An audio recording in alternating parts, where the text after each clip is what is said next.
বহু দেন দরবারের পরও ভারতকে তিস্তার ন্যায্য পাওনা দিতে রাজি করানো যায়নি। ভারত গড়িমসি করে পার করে দিচ্ছে বছরের পর বছর। এ অবস্থায় ভারতকে পাশ কাটিয়ে তিস্তা মহাপরিকল্পনা নিয়ে এগোচ্ছে বাংলাদেশ। চীনের সঙ্গে চলছে জোরালো আলোচনা। ভারতের খামখেয়ালির কারণে বছরের পর বছর ধরে পানি সংকট, ভাঙন ও অব্যবস্থাপনার শিকার তিস্তা অববাহিকার মানুষ। সেই বঞ্চনার অবসান ঘটাতেই বহুল প্রত্যাশিত তিস্তা মহাপরিকল্পনা নিয়ে অবশেষে আসছে চূড়ান্ত সুখবর। 15 জুলাই নীলফামারী সৈয়দপুর বিমানবন্দরে নেমে সাংবাদিকদের প্রশ্নের উত্তরে পরিবেশ, বন ও জলবায়ু পরিবর্তন উপদেষ্টা সৈয়দা রিজওয়ানা হাসান বলেন, তিস্তা মহাপরিকল্পনা এ বছরের শেষ নাগাদ চূড়ান্ত হবে। এরই মধ্যে মাঠ পর্যায়ের কাজও সম্পন্ন হয়েছে। তিস্তা মহাপরিকল্পনা চীন ও বাংলাদেশের বিষয়।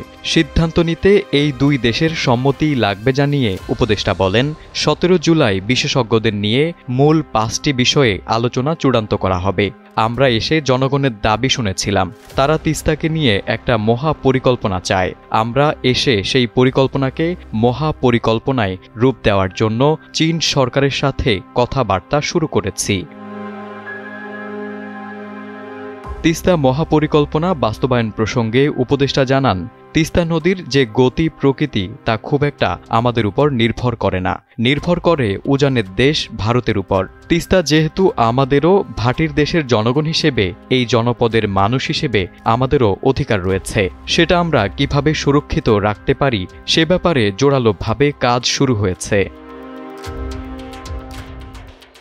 দীর্ঘদিন ধরে উপেক্ষিত তিস্তা নদীর সুরক্ষা, পানি ব্যবস্থাপনা ও নদী খনন, দুই পাড়ের উন্নয়নকে কেন্দ্র করে এই মহাপরিকল্পনার আওতায় ব্যাপক কর্মসূচি গ্রহণ করা হচ্ছে, যা উত্তরাঞ্চলের আর্থসামাজিক উন্নয়নে গুরুত্বপূর্ণ ভূমিকা রাখবে বলে মনে করছেন সংশ্লিষ্টরা। তারিক আজিজ, সময়ের আলো।